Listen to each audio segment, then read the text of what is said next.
আসসালামু আলাইকুম। কেমন আছেন সবাই? আশা করি ভালো আছেন। আজকে যে তরকারিটা রান্না করছি এটা আমার শাশুড়ির খুব পছন্দের রান্না।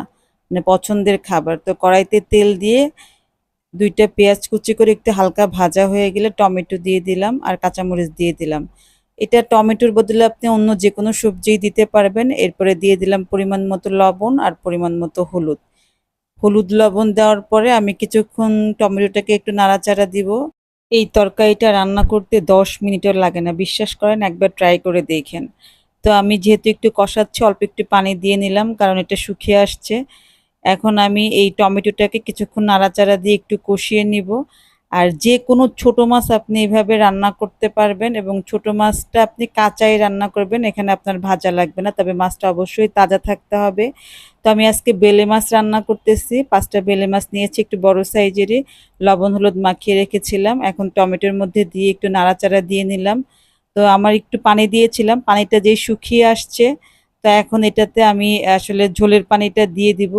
আর এই তরকারিটা রান্না করতে কোনো মসলা লাগে না। একদম শুধুমাত্র কাঁচামরিচ, পেঁয়াজ, হলুদ, লবণ এর বাইরে কিছুই না।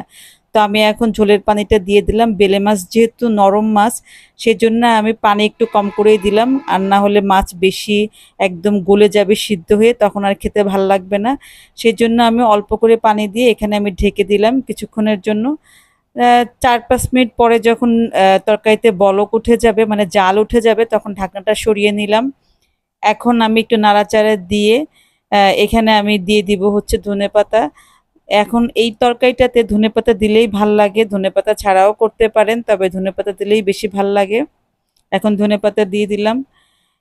যদিও মনে হচ্ছে যে কি রান্না করলাম, কিন্তু বিশ্বাস করেন এই তরকারিটা খেতে যে কি মজা! আমার শ্বশুরবাড়িতে ১ম যখন এই তরকারিটা রান্না করতো, আমি সেদিন ভাত খেতে পারতাম না। কাউকে বলতেও পারতাম না যে আমি এই তরকারিটা খেতে পারছি না। আমার এত মানে খুব খারাপ লাগতো। কিন্তু জানেন এখন এই তরকারিটাই আমার সবচেয়ে ফেভারিট তরকারি। আমার এই তরকারিটা রান্না করলে মানে আমার মনে হয় আমি পেট ভরে ভাত খাচ্ছি। আর এই তরকারিটার রান্না কিন্তু আমার শ্বশুর আমার শাশুড়িকে শিখিয়েছিল। আর আমি শিখেছি আমার শাশুড়ির কাছ থেকে। আমার শ্বশুরবাড়ির সবার খুব পছন্দের একটা রান্না। আমার শাশুড়ির বলতে এটা হচ্ছে কাঁচা মরিচ পেঁয়াজের তরকারি। আমার এই রেসিপিটা ভালো লাগলে আপনারাও কিন্তু ট্রাই করবেন। বিশ্বাস করেন একবার ট্রাই করে দেখেন খেতে কেমন লাগে। আমার কিন্তু দারুণ লাগে। গরম ভাতের সাথে যেকোনো ছোট মাছ যদি আপনি এভাবে রান্না করেন, খুব ভালো লাগবে। ধন্যবাদ সবাইকে।